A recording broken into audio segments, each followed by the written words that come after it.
मेरे प्यारे रेडियो, मेरे प्यारे रेडियो, सबके प्यारे रेडियो, दुनिया के प्यारे रेडियो, बच्चों के प्यारे रेडियो, बड़ों के प्यारे रेडियो, बूढ़े के प्यारे रेडियो, कहाँ चले गए तुम? किस जगह तुम खो गए?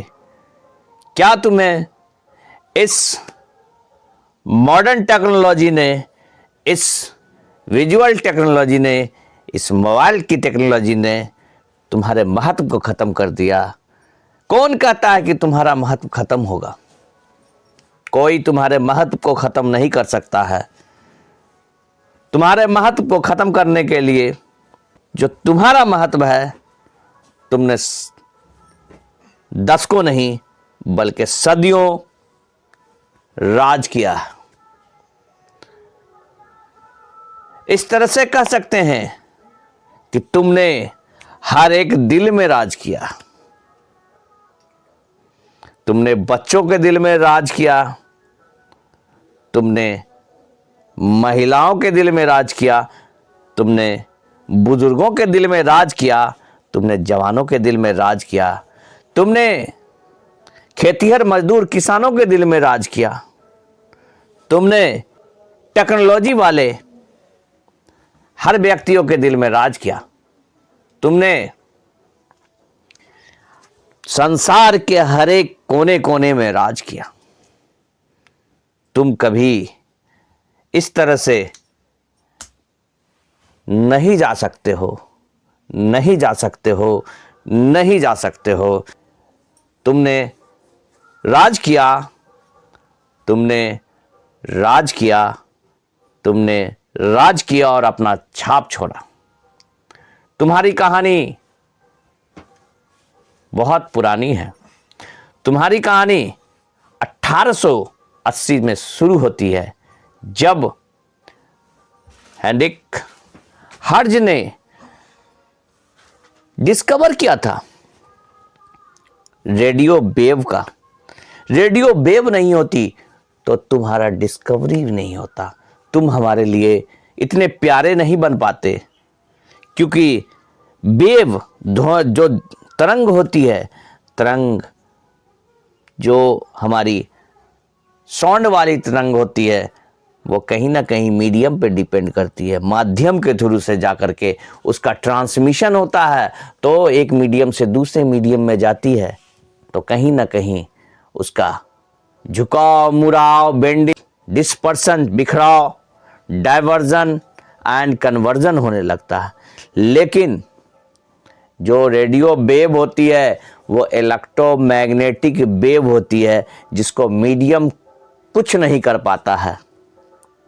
वो लाइट के वेव से चलती है, लाइट के स्पीड से चलती है। 3 × 10⁸ मीटर पर सेकंड, 3 गुना 10⁸ मीटर प्रति सेकंड की दर से चलने वाली जो हमारा तरंग होता है, उसको रेडियो तरंग बोला जाता है। इसको ना तो रियर मीडियम, ना तो डेंसर मीडियम और न ही वैक्यूम से कोई मतलब होता है। रिफ्रैक्शन के बिना मुड़े हुए, बिना बेंडिंग के, या बिना अवे भागे हुए, दूर भागे हुए, ये सीधी पाथ को फॉलो करती हुई चल जाती है। लेकिन तरंग है तो इसमें क्रस्ट एंड ट्रफ बनना लाजमी है, यानी ऊपर और नीचे एम्पलीट्यूड के इसमें चलता है तरंग। अब जब रेडियो तरंग, रेडियो वेव का इन्वेंशन हर्ट्ज ने कर दिया 1880 में, 1880 में, तो बारी आई मार्कोनी की। 1800 मार्कोनी ने 1890 में इस वेव पर स्टडी किया। स्टडी करने के बाद इसको अंततः इनको सफलता मिली और इन्होंने उस वेव को का यूज़ करते हुए ट्रांसमिट कर दिया टेलीग्राफ सिस्टम से। यानी टेलीग्राफ सिस्टम से में इन्होंने डैश एंड डॉट का इस्तेमाल किया, जो कि हमारा मोर्स कोड कहलाता है। मोर्स कोड के रूप में जो हमारे टेलीग्राफी सिस्टम थी, टेलीग्राफी सिस्टम के थ्रू इसको ट्रांसमिट कर दिया। जो हमारा मोर्स कोड होता है डैश एंड डॉट, वो लेटर और इसके साथ साथ नंबर को रिप्रेजेंट करता है, उसको ट्रांसमिट करने में सफलता मिल गई। मार्कोनी ने 1890 से इस पे काम किया और सफलता मिलती गई। अंत में इन्होंने जो हमारा वायरलेस टेलीग्राफ सिस्टम बनाया, जिसमें मोर्स कोड को ट्रांसमिट कर दिया। वायरलेस टेलीग्राफी वो सिस्टम होता है जिसके थ्रू हम किसी भी सिग्नल को विदाउट वायर भेजते हैं, और डैश और डॉट के रूप में जिसको मोर्स कोड कहा जाता है, मोर्स कोड सिग्नल। इसमें लेटर और नंबर का कॉम्बिनेशन होता है। मोर्स कोड वो कोड होता है जिसमें डॉट एंड डैश का सिंबॉलिक रिप्रेजेंटेशन होता है, जो कि नंबर और लेटर के फॉर्म में होता है, और इसको विदाउट वायरलेस सिस्टम से ट्रांसमिट किया जाता है। अब आता है ट्रांसमीटर। रेडियो में ट्रांसमीटर रेडियो सिग्नल को जनरेट करने के लिए या कोई भी सिग्नल जनरेट करने के लिए मॉडर्न युग में ट्रांसमीटर की ज़रूरत होती है, जो कि सिग्नल को ट्रांसमिट करता है, यानी भेजने का काम करता है। जो सिग्नल उसने लिया, सिग्नल लेने के बाद सिग्नल को जब तक आप स्काई में नहीं भेजते, आसमान में नहीं भेजते, तब तक वो सिग्नल वहाँ तक पहुँचेगा नहीं, क्योंकि ग्राउंड से भेजना पॉसिबल नहीं है। जो हमारा अर्थ का जो है, हमारा एक जो स्ट्रक्चर है, इस तरह से नहीं भेज सकते, तो सीधे स्काई में भेजा जाता है। वहाँ पर रिफ्लेक्टर लगा होता, रिसीवर लगा होता, रिसीवर फिर रिसीव करता, फिर ट्रांसमिट करता वहाँ से। तो ये सिस्टम चलता रहता है। रिसीवर यानी आप समझ सकते हैं, जो ट्रांसमीटर होता है वो सिग्नल को ट्रांसमिट करता है, और एंटीना जो है बीच में उसको कैच करने का रिसीवर एंटीना भी दो तरह का होता है। एक ट्रांसमीटर एंटीना होता है, दूसरा जो एक रिसीवर होता है जो रिसीव करता है, और उसके साथ जो एंटीना होता है वो रिसीवर एंटीना कहलाता है। दोनों क्या करता है, ट्रांसमीटर ने सिग्नल को ट्रांसमिट किया, ट्रांसमीटर एंटीना उसके स्ट्रेंथ को बढ़ा करके भेजेगा, और फिर जाकर के उसके स्ट्रेंथ को उसको कैच करने के लिए रिसीवर एंटीना होता है, रिसीवर एंटीना रिसीव करेगा सारे सिग्नल को पूरे अच्छे रूप में, और उसको रिसीवर को देगा, और रिसीवर उसको फर्दर सुन लेगा। सुनने का काम करता है। जहाँ तक पहुँचना था, यानी डेस्टिनेशन तक पहुँचना था, सोर्स ने ट्रांसमिट किया और डेस्टिनेशन ने रिसीव कर लिया। रेडियो जो है, हमें याद है जब मैं बचपन में था, बचपन की वो कहानी हमें याद आती है, कुछ हमें याद है। जब एक जमावड़ा लगता था जिसके पास रेडियो होता था, वो अपने आप को एक शान और शौकत वाला व्यक्ति समझता था। रेडियो रखने वाला व्यक्ति अपने आप को गर्वान्वित महसूस करता था कि हमारे पास रेडियो है।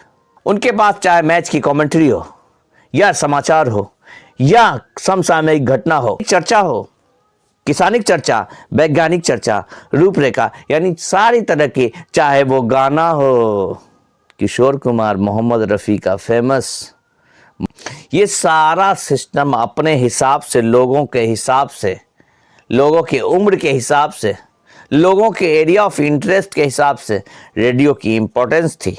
मुझे याद है, मैं बचपन में जब मैं जहाँ पर पढ़ाई करता था, वहाँ पर 7:30 बजे का पटना का न्यूज़, ये आकाशवाणी पटना है, अब आप समाचार सुनेंगे, नाम लेकर के बोला जाता था।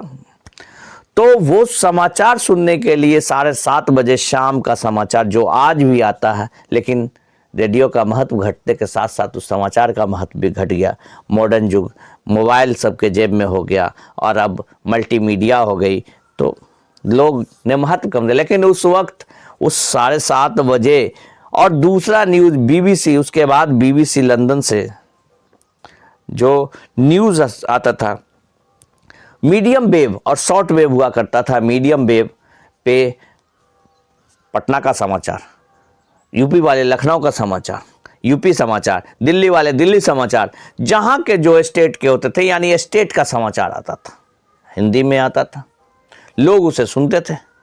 उसके बाद ओवरऑल पूरे देश के समसामयिक घटना को सुनने के लिए पूरे वर्ल्ड के BBC लंदन लगाया जाता था, वो जो शॉर्ट वेव पे चलता था।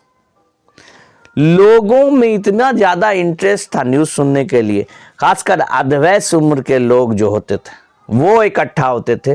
वो 6:45 से ही वहाँ पर धीरे धीरे उनका आना स्टार्ट हो जाता था। चाय की चुस्कियाँ लगती थी, गप्पें चारों बगल की, चारों दिशाओं की गप्पें होती थी।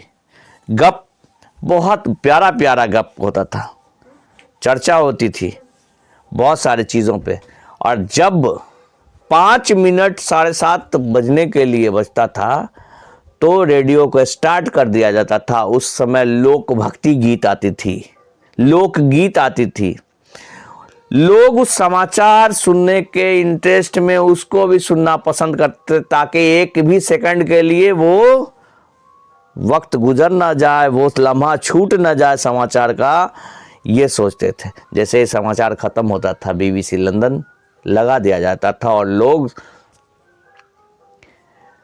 दुनिया की हर समाचार को सुनने लगते थे। अब जब मैच का समाचार आता था, मैच का दिन आता था, तो मैच देखने वाले का जो जुनून होता था युवाओं के अंदर, खासकर क्रिकेट का मैच,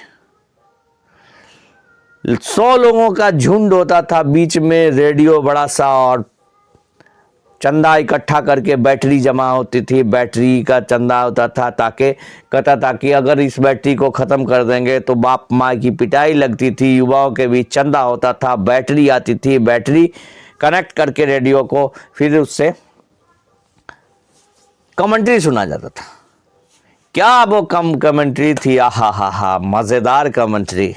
ये BSNL चौका कनेक्टिंग इंडिया, ये लगा छक्का, सिक्सर, और विकेट पे भी कहीं पर जैसे ही चौका लगता था, हमारे देश का जो मैच चलता था, इंडिया का, भारत का जो मैच होता था, युवाओं के अंदर एक जुनून पैदा कर देता था कमेंट्री सुनने के लिए। युवा इकट्ठा हो जाते थे, 1 घंटे 2 घंटे बस शरबत की बोतलें खुलती थी, शरबत बनाए, रूह अफ़ज़ा हो या और खश हो या जितनी भी हो, उसका शरबत बनाया जाता था। कोक, कोल्ड ड्रिंक्स, सारा सिस्टम, कमेंट्री सुनते थे, और चौके और छक्के पर तालियों की गड़गड़ाहट से गूंज जाता था, समा गूंज जाता था। लेकिन विकेट पर सन्नाटा छा जाता था।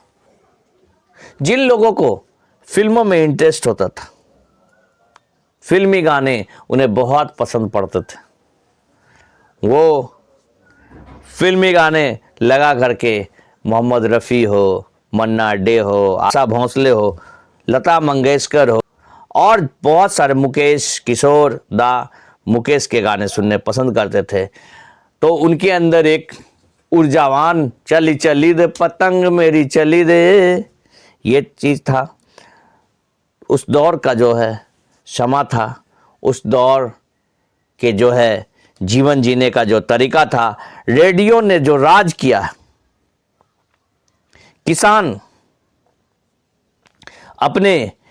का एक प्रोग्राम आता था, किसान के प्रोग्राम में उसे बीज का महत्व, खेती का महत्व, सारे चीज़ से रिलेटेड उन्हें बताया जाता था। किसान भी इंटरेस्ट लेके उसको सुनते थे। यानी हर एक वर्ग का ख्याल रखते हुए रेडियो पर प्रोग्राम आता था, रेडियो का महत्व था। लेकिन जैसे ही ये इंटरनेट का ज़माना आया, मल्टीमीडिया का ज़माना आया, तुम मेरे प्यारे रेडियो कहाँ खो गए, कहाँ गुम हो गए, कहाँ चले गए। लेकिन तुमने जो दशकों नहीं बल्कि सदियों राज किया है, वो कोई नहीं करेगा, कोई नहीं करेगा, कोई नहीं करेगा। बच्चों, साथियों, माता बहनों, अगर हमारे वीडियो आज की अच्छी लगी हो तो हमारे चैनल को सब्सक्राइब करना नहीं भूलें, हमारे चैनल को के लाइक बटन को दबाना नहीं भूलें, हमारे बेल आइकन को दबाना नहीं भूलें। धन्यवाद।